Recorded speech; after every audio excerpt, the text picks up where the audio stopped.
Good morning. I'm Victoria Savage, Nurse Savage, on your side, your wisdom guided oracle. And we're having coffee in my beautiful, most recent Sedona mug. Well, I guess it's my only Sedona mug. I didn't get one the first time I went, but I did get one this time. There's just something that was very pleasing about it to me. Hope you've had a few nice days in between my readings. I didn't come on Wednesday. I was traveling and was at a place where I couldn't do the readings. Great morning to you too, Susan. And when we got home last night, I looked at my husband and I said, I love my house. I love my house. I love my house. We had a great trip. It was a needed trip for family stuff. But the place we stayed a few weeks ago, it's just not real comfortable. It isn't comfortable physically for us. And the people were very gracious and, we're looking forward to our trip, but they don't have people come. And so, it was less than comfortable. That's the best way to put it in every aspect. Wonderful people, and I was glad that we could go help them through this kind of little sticky time they were having after a hospitalization. So glad to be back, and once again I woke up this morning going, I just love my house, I love my bed, I love my chair, I love everything about it. And I am grateful for it. Happy Friday. Good morning, Sandy and Lisa and Susan. Thank you so much for joining me. And thank you. That is a beautiful mug, isn't it? It's just a pretty little kind of nothing, but I love the colors. Blues are kind of my thing.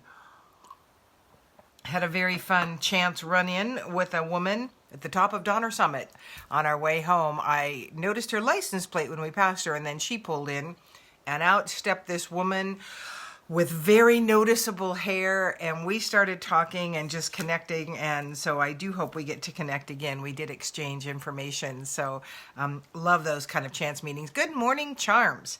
So, breath of life first. So, let's start by taking a deep breath. Not a bad idea. All right, some hold their breath back because it is radically intimate.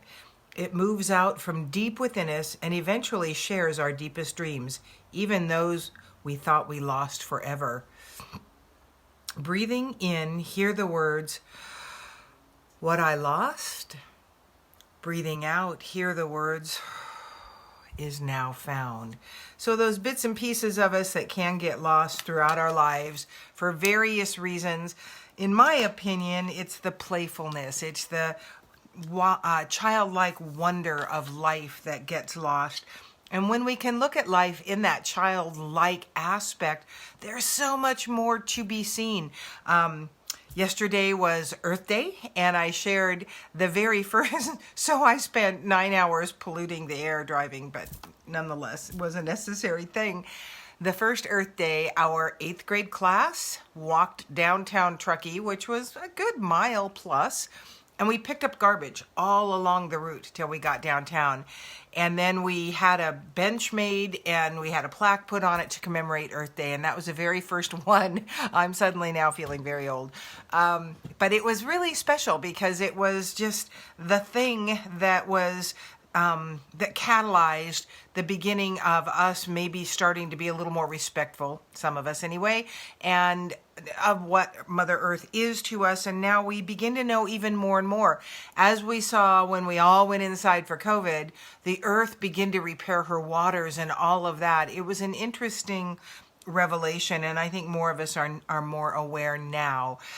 So, breathing in, what I lost is now found. That's a choice. That's a statement we're making.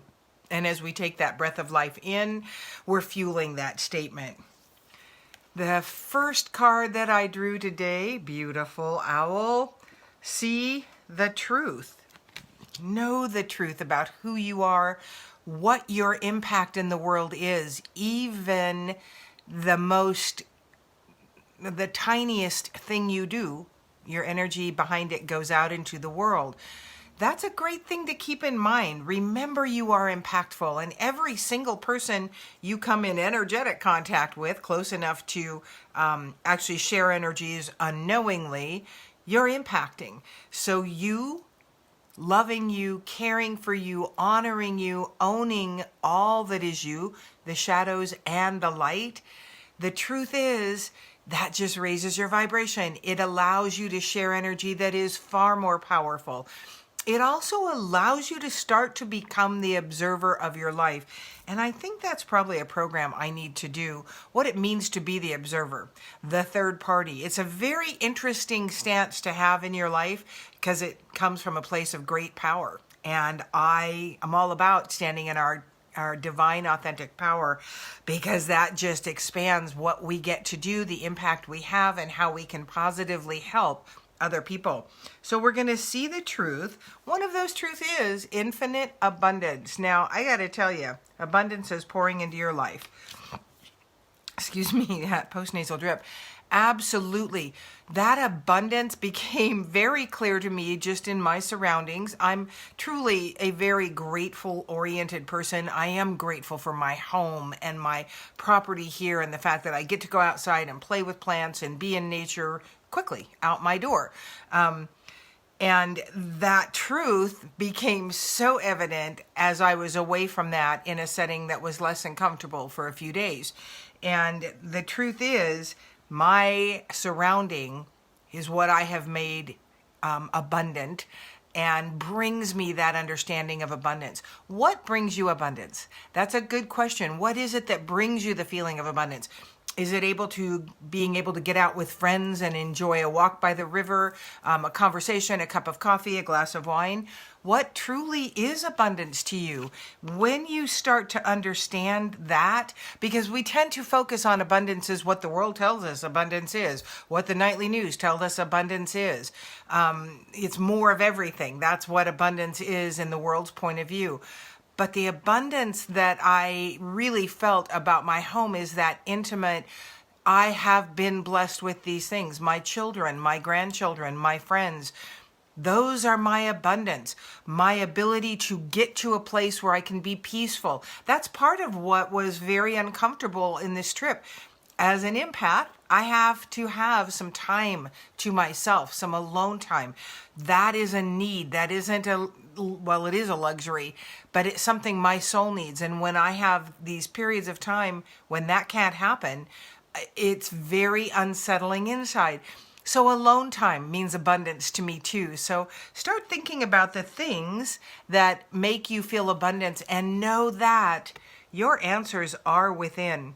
You do not have to look to everyone else for the answers that you're seeking to move forward in your life.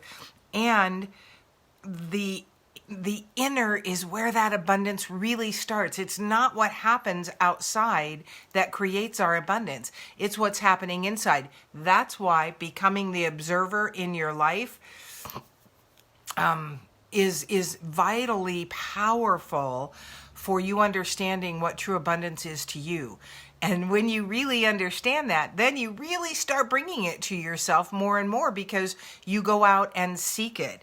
So abundance can be, Charm says, I walk around saying thank you to every situation. Life is a blessing. Yes, one of my mentors does a program once a month. We were meeting for lunch. Now we meet on Zoom. But one of the things she brought forward was to, let's say you're in pain. I thank you, God, in this pain. I thank you for this pain that is showing me something that is out of balance within myself, my physical self, likely my emotional self, my energetic self. So when you thank God, Creator, the universe, source energy, for everything that comes to you, it puts you in your seat of power. It is a whole different thing. It is not that begging God to help you out here. And I mean, that does not mean don't ask for help. But you don't have to beg anything. You don't have to get on your hands and knees and prostrate yourself on the floor. Those are human things, ways of showing the Creator that you're serious. Creator knows you're serious. Creator knows every thought because you are part of the divine. You're connected regularly. So start being thankful, start asking for the guidance and knowing that as you observe, you're acting as Creator in the world, in your life, in that you're observing your thoughts. You're observing higher truth about your life. So know that you have all of this within you, and you are reaching your destination. Well, what is your destination? That's mine. Your light is shining brightly. My light shining brighter throughout the world, meaning I get to touch more people on a regular basis. That is my destination. And so obviously there's no end to that, because if my destination is shining my light on more people all the time, that's just a continual thing, because there truly is no destination. And I have spent most of my life trying to get there, somewhere that isn't there. There is no end to, because this whole life is a learning, is a growing, is a serving, is a laughter producing event if we want it to be. So you've reached your destination. You're getting there by the choices you make and the intentions you set. Intending to be a light doesn't have to be any more difficult than that. I'm open, I'm willing, I'm ready. Put me where I need to be. That little chance meeting I had on Donner Summit. Donner Summit is where I hung out growing up. I used to ski there all winter long. And stopping at the rest area there. That's the other thing that makes me uncomfortable on these trips back home, is there's no one there anymore where I grew up. None of my family is alive except my stepmom, who lives in Reno, and Reno's not where I grew up. So I don't get too much nostalgia when I go through Reno, or melancholy. My best friend from high school lived there and passed a few years ago. That always makes me feel a little melancholic. But overall, it's when I drive through Truckee, and certainly if I stop there, the spiritual aspect of that, the emotion, all of that is not sweet for me. It is sadness. And as I moved through most of California that I lived in, because the truth is, people thought I was happy. I looked happy. I don't remember being happy as a child very often. There were happy moments, but inside I was so unhappy with me from moment one, and that's a whole other story. But there's such melancholic energy that those kind of trips can be taxing. That's what I have to say about that. So that I got distracted. That chance meeting on Donner Summit, that woman and I, our lights were shining and we saw one another, and it was time for us to connect and visit. And she was actually on her way to Boise to a wedding. So I did reach out and say, hey, I'm going to be over there today and tomorrow. If you're going to have any free moments, let me know. We'll grab a cup of coffee. So, and after all of that, and Earth Day yesterday, protect the wild and the green. What can you do in your daily life to enhance the world we live in? The physical world, Mother Earth. What one small thing can you do? Can you go pick up a section of cans by the road? When I walk up my road, it just amazes me that people still throw garbage out. I mean, that was a big thing when I was a kid, and Earth Day and all of that. The choosing not to litter and all of that. It was a big thing. It doesn't seem to be a big thing where I live now because it's all over the place. But going up and down the road, I'll take a garbage can with me. Why? Well, it's nice for Mother Earth, but I love my road. I don't want it to look like a garbage pit. I love my world. What can I do? I choose to use, I'd love to say no Roundup. I have 6 acres, and so it's a little hard to keep track of at times, and we use a little Roundup still. I use as little as possible. It is not good for the earth. It is not good for us. But you know what? Monsanto told us, you can drink that stuff. It's just fine. So yeah, believe everything you're told? I don't think so. All right. Here is the last card for today. It is from the Flower of Life card. We have the Breath of Life cards and the Flower of Life cards. This card is sacred. Life is sacred, sacred in a way that is the animator of your soul. Life is your body. It is a manifestation of you. If you can create your body, there is no end to what you can create. Your life is yours to do what you will with. You can make it whatever you want. All dreams and possibilities are open to you. Be who you are, love who you are, move forward, be courageous. As you inspire yourself, you will inspire others. Today, breathe in the breath of life. Be present in each moment. You are free to be who you are. Feel into the essence of you, the larger part of you, the divine, the grace that you are. Sense this internal, ever-expanding wonderment of you and know a knowingness of your truth, bliss, and joy. And truly, when you become the observer of your life, you know a knowingness about the truth of who you are more often. We are human, and staying in that truth isn't always my truth. Sometimes, yes, Charm says, my body is gratitude. Sending love, my heart to you and all. Oh, thank you, Lugene. Well, thank you. Lugene's been to my home. She said, love the ground around your home. And yes, I do too. And I am very grateful that I have it. It really has been necessary for me. What do you do to feed your soul? What do you do? Yeah, I've been wondering, Charms, how that test came out, but didn't feel it was really my business. Sometimes that's exactly, I'm guessing that it came back positive. Charm says cancer shows me. You're welcome, Hazel. Nice to see you here. Hazel is quite an empath psychic, and we've been playing together a little bit. We're going to get together and visit here one of these days soon. So I wanted to say something about the cancer. My cousin Mary, who's journeyed with this very same thing for 4 years now. Oh, good, Charms, I'm glad. What she said was very interesting to me. She said, cancer is a state of mind. Not that it isn't present in your body, but it's what you do about it. And I had 2 friends diagnosed at the same time with breast cancer a couple years ago in September. One got all about cancer and one got all about life. The one that got all about cancer is gone now. The one that got all about life is expanding herself on a regular basis, reaching out, being a light in the world that she is. She did not go the traditional route. She went part of it. She agreed or decided not to do the radiation and did a bunch of other natural stuff.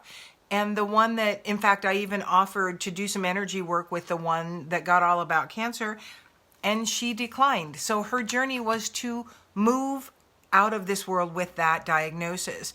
So if you know of someone with cancer, it may help them to, number one, not own it. It is not my cancer. It is the cancer I was diagnosed with. And number 2, to think of it as a frame of mind and choose to shape that frame. Okay, so Charms just shared something I did not know. Charms had liver cancer and had a transplant. So you absolutely have been, quote unquote, reborn into this life. And I understand now, yeah, cancer has to frame your reference in life differently. So whatever, again, that it kind of puts you into that third party observer of your life. And this is getting to be a very long video. I try to keep them shorter just because I'm one of those people, I'm not going to listen to an hour-long videos. So choose to be the observer. I do believe that is that next 30-day program that I'm going to do. And I think it's going to happen soon because I just got that infinite download understanding. So thank you all so much for joining me. And Hazel, I wanted to read this. Hazel said, yes, we definitely will. I just had to go to the doctors the other day. Diabetes is a real thing in this body, so insulin is needed. Scary journey. I do have some insights on that for you as well, Hazel. So yes, take care of the body, but I have some ideas that are additional to doing the insulin and why you want to take care of your body in that journey. But I can help you with some things that can help improve that whole situation. Not to mention, there's that energy behind everything that we allow into our body, and wondering if that sweetness of life is something you're not allowing yourself in to enjoy too much. That is a truth for many of us. We're not socialized to enjoy the sweetness of life. We're not socialized to enjoy our power, own it, and understand it. So that is what we are going to choose now. Let's choose our power here. So thank you all so much for joining me, staying with me this morning, having a cup of coffee. I will be back on Monday. Reach out to me if you need to, and please share this video with anyone you think may enjoy it so we can share the light over a larger audience. Thanks so much. I'm Victoria Savage, Nurse Savage, on your side, your wisdom guided oracle. Until we meet again.